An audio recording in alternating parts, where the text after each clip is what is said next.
పోలవరం జిల్లా దేవీపట్నంలోని గంగంపాలెంలో పెద్దపులి సంచారం కలకలు రేపుతోంది. పెద్దపులి దాడిలో ఏకంగా 14 దూడలు మృతి చెందాయి. దీంతో దూడల మృతిని చూసి యజమానులు తీవ్ర దిగ్భ్రాంతి వ్యక్తం చేశారు. సమాచారం అందుకున్న అటవీ శాఖ అధికారులు సంఘటనా స్థలికి చేరుకున్నారు. ప్రస్తుతం అడిషనల్ పీసీపీఎఫ్ నాగేశ్వరరావు, కాకినాడ డిఎఫ్ఓ రామచంద్రరావు ఆధ్వర్యంలో పులిని బంధించేందుకు ర్యాపిడ్ రెస్క్యూ టీం ఆపరేషన్ను కొనసాగుతోంది.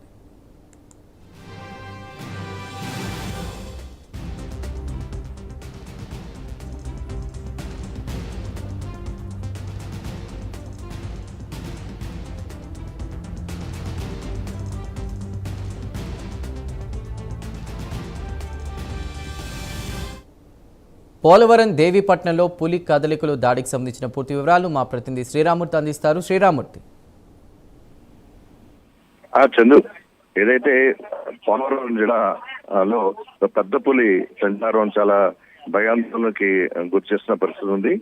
ఇప్పుడు ఏదైతే దేవీపట్నం మండలంలోని ఒక 14 దూడల మీద దాడి చేస్తుంది, అలాగే మరొక 2 ఆవుల మీద కూడా దాడి చేసిన పరిస్థితి ఉంది.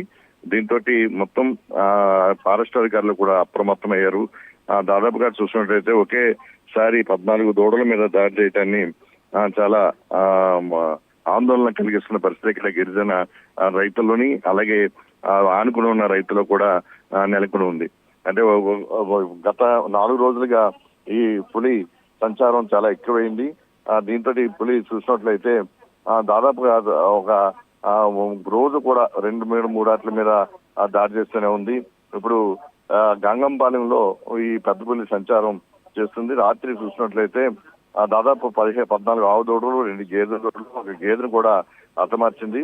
ఈ పెద్ద పులి దాడిలో గంగంపాలెంలో తీవ్ర భయాందోళనలు కూడా నెలకొని ఉన్నాయి. అయితే ఇక్కడ గంగంపాలెం, దండంగి, పోచమ్మ గండి వైపునకు ప్రజలు వెళ్లకుండా ఫారెస్ట్ అధికారులు నివారిస్తున్నారు. అలాగే పోతవరం వద్దే వాహనాలను నిలిపేసి అటవీ శాఖ అధికారులు ఎవరిని కూడా లోపలికి వెళ్ళకుండా జాగ్రత్తలు తీసుకుంటారు. ఇప్పటికే పెద్ద పులిని బంధించేందుకు ఒక బోన్ కూడా సిద్ధం చేశారు.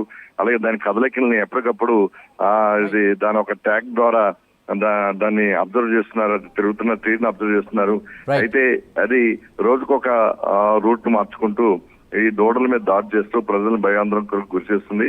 దీంతో ప్రజలందరూ కూడా ఆందోళనలో ఉన్న పరిస్థితి ఇక్కడ నెలకొని ఉంది. Chandu. Right Sriramurthy, thank you.